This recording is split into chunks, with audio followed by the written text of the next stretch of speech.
ಕಾಸರಗೋಡು ತೆಕ್ಕಿಲ್ನಲ್ಲಿ ಭೀಕರ ರಸ್ತೆ ಅಪಘಾತ, ಮಂಗಳೂರು ಮೂಲದ ಇಬ್ಬರು ಮೃತ್ಯು, ಮೂವರಿಗೆ ಗಂಭೀರ ಗಾಯ. ಕಾರು ಮತ್ತು ಲಾರಿ ನಡುವೆ ಸಂಭವಿಸಿದ ಭೀಕರ ರಸ್ತೆ ಅಪಘಾತದಲ್ಲಿ ಇಬ್ಬರು ಮೃತಪಟ್ಟು ಮೂವರು ಗಂಭೀರವಾಗಿ ಗಾಯಗೊಂಡ ಘಟನೆ ಕಾಸರಗೋಡು ರಾಷ್ಟ್ರೀಯ ಹೆದ್ದಾರಿಯ ಚಟ್ಟಂಚಾಲ್ ತೆಕ್ಕಿಲ್ ಎಂಬಲ್ಲಿ ಸೋಮವಾರ ತಡರಾತ್ರಿ ನಡೆದಿದೆ.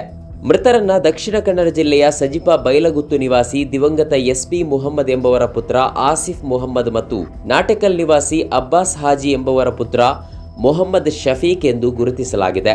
ವ್ಯವಹಾರಕ್ಕೆ ಸಂಬಂಧಪಟ್ಟಂತೆ ಕಾರಿನಲ್ಲಿ ವಯನಾಡಿಗೆ ತೆರಳಿದ್ದ ಈ ಐವರು ಗೆಳೆಯರು ಸೋಮವಾರ ರಾತ್ರಿ ಊರಿಗೆ ಹಿಂದಿರುಗುತ್ತಿದ್ದ ವೇಳೆ ಈ ಅಪಘಾತ ಸಂಭವಿಸಿದೆ. ಇವರು ಪ್ರಯಾಣಿಸುತ್ತಿದ್ದ BMW ಕಾರು ಚಟ್ಟಂಚಾಲ್ ತೆಕ್ಕಿಲ್ ಎಂಬಲ್ಲಿಗೆ ತಲುಪಿದಾಗ ಲಾರಿ ಡಿಕ್ಕಿ ಹೊಡೆದಿದೆ ಎನ್ನಲಾಗಿದೆ. ಗಂಭೀರವಾಗಿ ಗಾಯಗೊಂಡಿದ್ದ ಆಸಿಫ್ ಸ್ಥಳದಲ್ಲೇ ಮೃತಪಟ್ಟಿದ್ದರೆ, ಶಫೀಕ್ ಚಿಕಿತ್ಸೆ ಫಲಿಸದೆ ಇಂದು ಬೆಳಗ್ಗೆ ಆಸ್ಪತ್ರೆಯಲ್ಲಿ ಮೃತಪಟ್ಟಿದ್ದಾರೆ ಎಂದು ತಿಳಿದು ಬಂದಿದೆ. ಡಿಕ್ಕಿಯ ರಭಸಕ್ಕೆ ಕಾರು ಸಂಪೂರ್ಣ ನಜ್ಜುಗುಜ್ಜಾಗಿದೆ.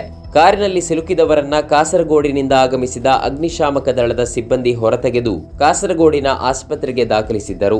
ಕಾರಿನಲ್ಲಿದ್ದ ಇತರ ಮೂವರು ಗಂಭೀರವಾಗಿ ಗಾಯಗೊಂಡಿದ್ದು, ಅವರು ಮಂಜೇಶ್ವರ ಮೂಲದವರು ಎಂದು ತಿಳಿದು ಬಂದಿದೆ.